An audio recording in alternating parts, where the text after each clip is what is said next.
avustajat, mutta siis... Kyllä sä olit oikeastaan hyvä puheenpitäjä. Joo, mutta kiitos nyt Matti näistä vuosista meidän kaikkien puolesta.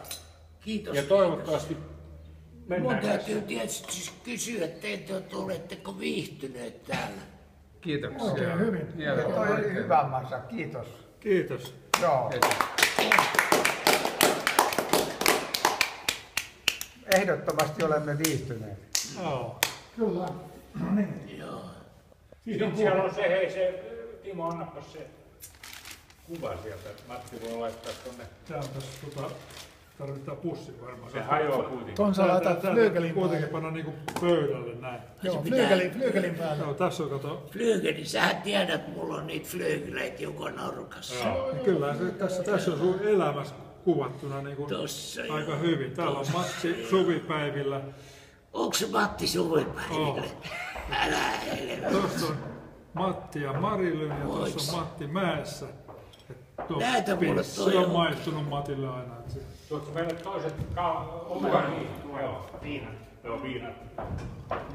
Sitten, hei, Joo. mä täytän nyt 70 seuraavaksi. Niin.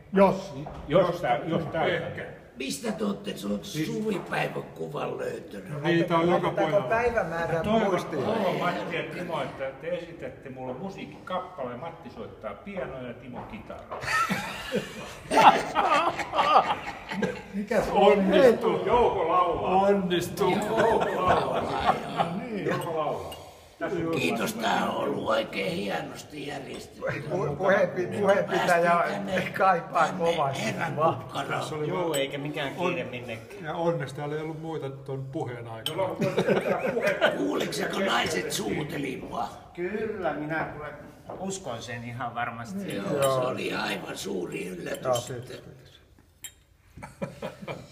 Eikä mikään yllätys ollut. Merimies on Että merimies. niitä löytyy